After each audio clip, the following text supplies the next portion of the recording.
अस्सलाम वालेकुम नाजरीन।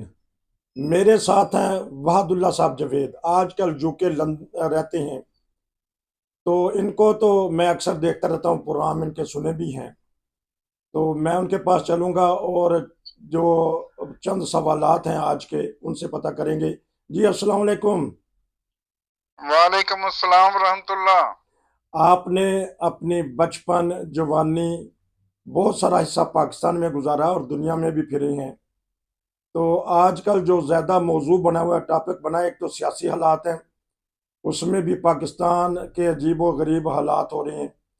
लेकिन मजहबी तौर पे भी हम कोई ऐसी इंतहा पसंदी की तरफ चले गए हैं। हालांकि 75-76 साल से पाकिस्तान बना हुआ है।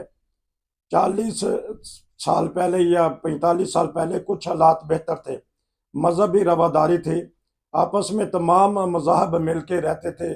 हिंदू हों, मुसलमान हों, सिख हों, ईसाई हों, और सारे फिरके अपने अपने उसके तरीक़ेकार के मुताबिक अपनी रसूमात, अपनी जो उनकी तकरीबात होती थी, अदा करते थे। शिया, सुन्नी, वहाबी, अहले हदीस, अहमदी, सारे मिलजुल के रहते थे।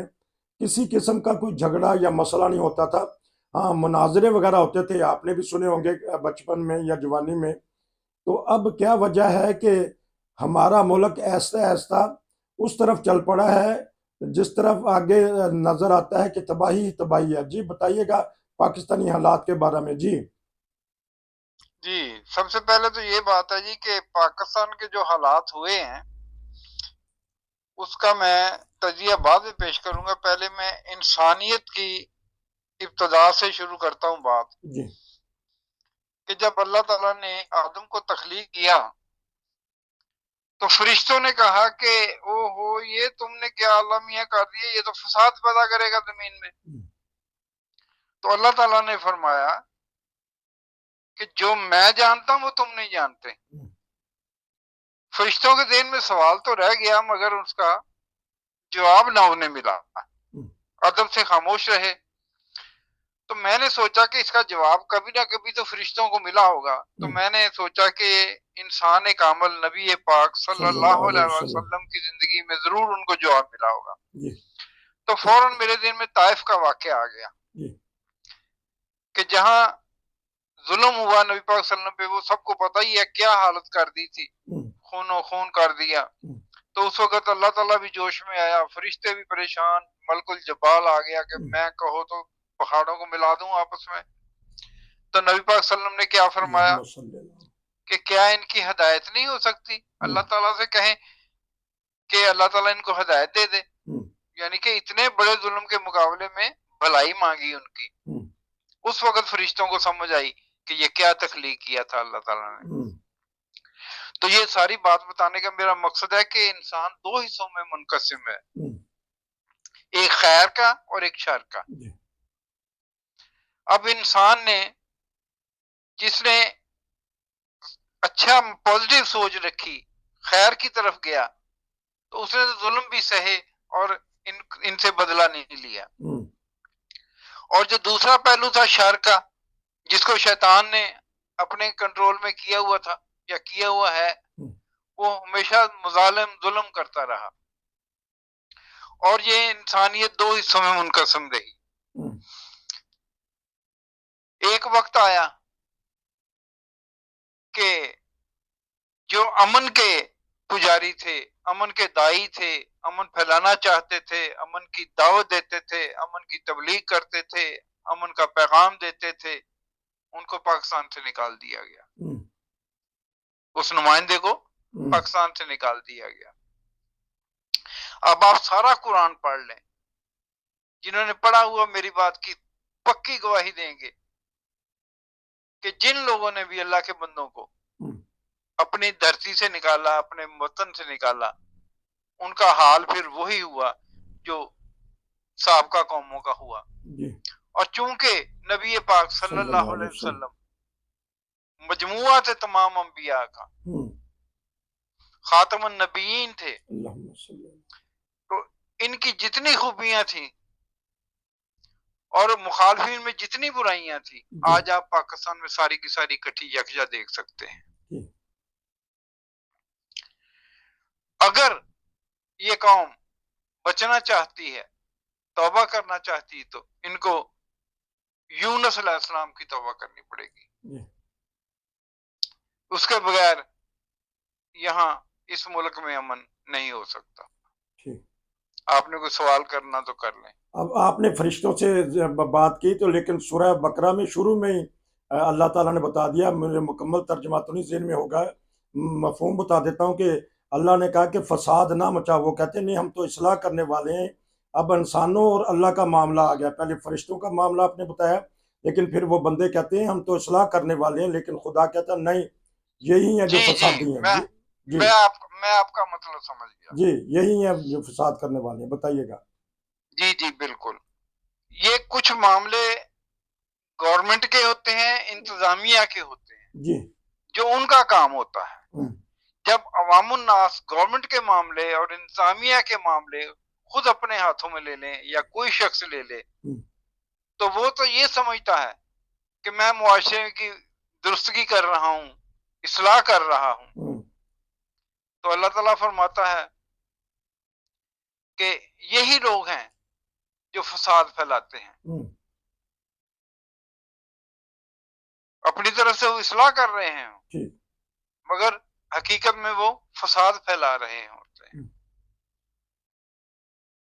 इसी तरफ इशारा था ना हाँ आपका? जी, हाँ। तो इस फसाद का अब हल क्या है? क्योंकि आपने जवानी का पेशतर हिस्सा वहाँ गुजारा है, तो आपने देखा है कि वहाँ ऐसा ऐसा ये जहर लोगों में भरा गया, तो उसका कोई सद्दे बाब भी तो होना चाहिए। अब उलमा पिट उठे हैं, वो जड़ा वाला वाकया को लेके कंडेम कर रहे हैं, तो लेकिन इसके बावजूद भी हमने देखा है कि एक छोटी सी कम्युनिटी के खिलाफ इस वाकया के बाद भी तशद्दुद आमेज मुजाहरे हुए हैं। तो हालांकि अब तो सिपह सलार भी, हमारी हुकूमत भी, हमारे उलमा भी कहते हैं कि ये गैर इंसानी सलूक होता है जो हम अकलियत से या ऐसी कम्युनिटी से करते हैं जो मजलूम हो। जी जी, ये असल में तो ये जितना मैं डरता-डरता ही बात कर रहा हूँ, जितना पाकिस्तान का बजट दफ़ा का है ना, जी। अगर वो सही इस्तेमाल हो तो पाकिस्तान में तो एक साइकिल भी चोरी ना हो। अच्छा। तो नक्स सिर्फ ये है कि करप्शन इस कदर हो गई है, हर कोई जहाँ भी है, वो अपने घर को तो नहीं बल्कि बाहर के मुल्कों में पैसा भेजता है। ठीक। पूरा बजट अपनी जगह पे लगता ही नहीं, हर महकमे में ये करप्शन है। तो अब जो इंतजामिया है, आप समझ गए होंगे मेरा इशारा जी किस जी तरफ है। जी जी। अगर वो दयानतदारी से और इस तरफ पूरा अपना तवज्जो नहीं देती, तो फिर तो यही हाल होना है।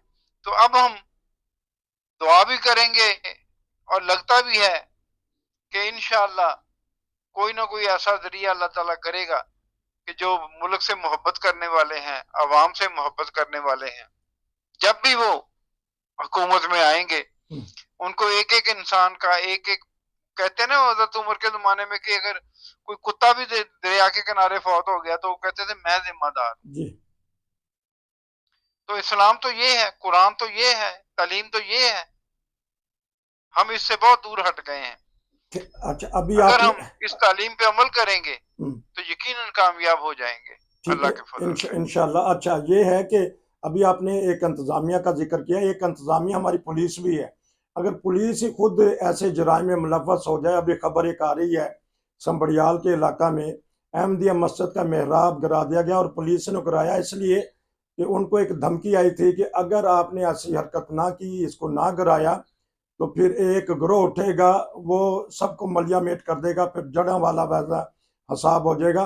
तो पुलिस का उस वक्त क्या फर्ज था? आप यूरोप में रहते हैं, कि ऐसी धमकियों से आया हमारे अदारों को खामोश हो जाना चाहिए, या फिर जो जड़ा वाला वाला वाक़या हुआ उस तरह का फिर होता होता देना चाहिए? देखें जी, जब अल्लाह ताला पे ईमान होता है ना, जी। एक लफ्ज मैं बोलने लगा हूं, शहादत। ठीक। शहादत के मैंने गवाही के हैं। ठीक। जब अल्लाह पे ईमान होता है तो फिर आदमी उसकी इताअत करता है। जी। एक लफ्ज है, उसको मानता है और उसकी मानता है। जी।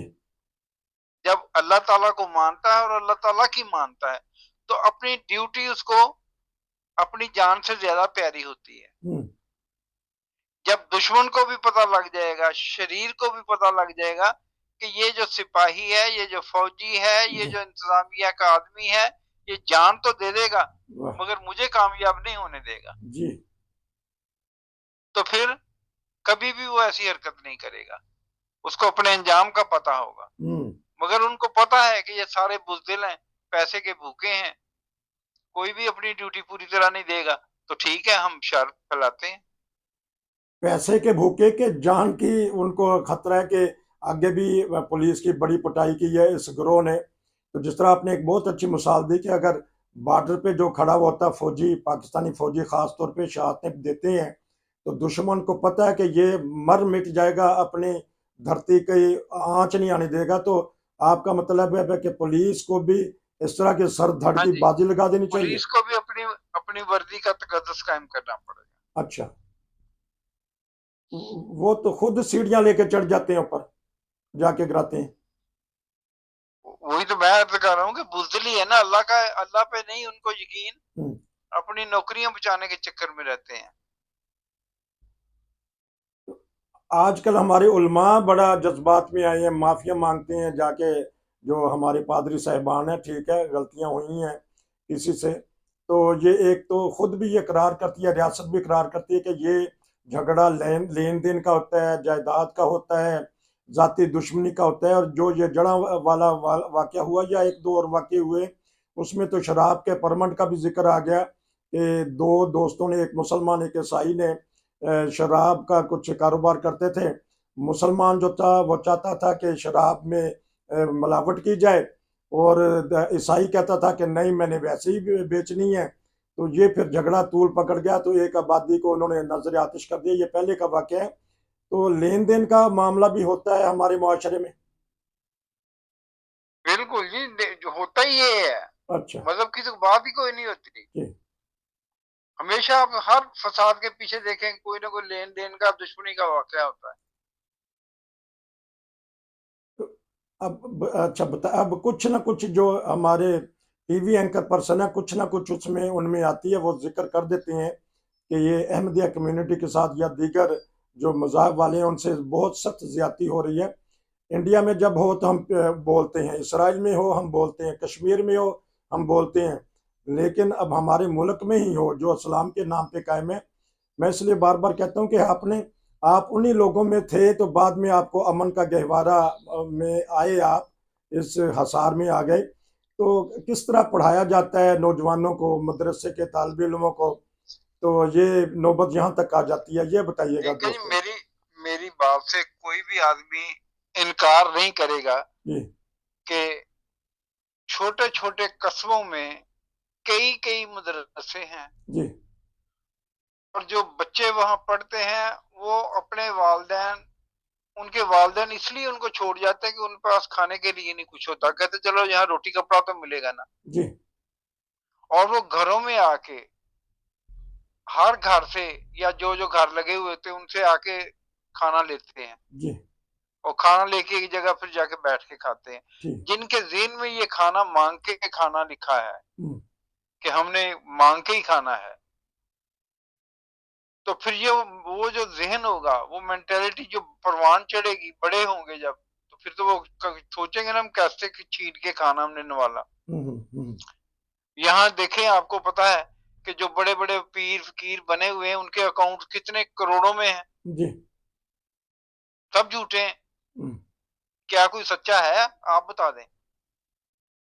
कोई भी सच्चा नहीं है, हम्म।